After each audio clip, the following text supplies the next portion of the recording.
हाँ भाई, डीएसपी या एसडीएम बनना चाहते हैं तो जरा बताइए साइकिल के ट्यूब का पंचर कैसे बनाया जाता है। अरे ये हम नहीं पूछ रहे आपसे, ये पूछना यूपी पीसीएस वालों का है। यूपी पीसीएस का जो प्रीलिम्स पेपर हुआ है उसके सीसेट प्रश्न पत्र में एक प्रश्न आया है, select the correct order of mending the puncture in a cycle tube. बोले बताइए साइकिल की ट्यूब का पंक्चर कैसे बनाएंगे, उसका सही क्रम क्या है वो बताना है आपको। इस सवाल ने बहुत बवाल मचा रखा है सोशल मीडिया पर, लोग अपने अलग अलग तरीके से बयानबाजी कर रहे हैं, कहते हैं कि बताइए एसडीएम डीएसपी को या ये भी पढ़ना पड़ेगा क्या इसकी तैयारी करने वालों को।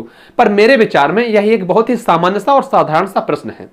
बड़े पदों पर बैठे हुए लोगों को कम से कम इतना तो पता होना चाहिए कि टमाटर का पेड़ होता है कि पौधा होता है।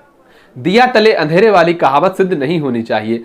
हर बड़े पदों पर बैठे हुए लोगों को छोटी छोटी बातों की बेसिक समझ बहुत आवश्यक है। जो प्रश्न बनाने वाले हैं वो भी बहुत माइंडेड हैं और बहुत कुछ सोच कर ही उन्होंने प्रश्न बनाया होगा कि क्या लोगों को इतनी भी बेसिक समझ है कि नहीं है। प्रश्न को फिर से पढ़ लीजिए, select the correct order of mending the puncture in a cycle tube.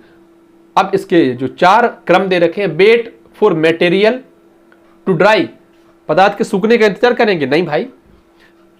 Remove tyre and tube and dip in water to check, तो ये सबसे पहले यही आएगा कि सबसे पहले टायर और ट्यूब को अपन खोलेंगे और पानी में चेक करके देखेंगे उसको। तो दूसरा कथन जो है हमारा वो पहले नंबर पर आएगा। और देखिए यहां पर 2 विकल्प ऐसे दिए हैं जिनमें दूसरा कथन पहले नंबर पर है।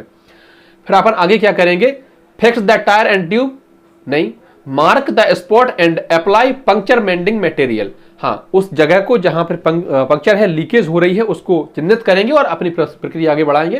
तो 2 के बाद 4 और 2 के बाद 4 इसी विकल्प में, इसके आगे भी देखें अगर हम तो wait for material to dry, पदार्थ के सूखने का इंतजार करेंगे और उसके बाद देखिए fix the tyre and tube, उसके बाद हम अपने टायर को एज इट इज लगा देंगे।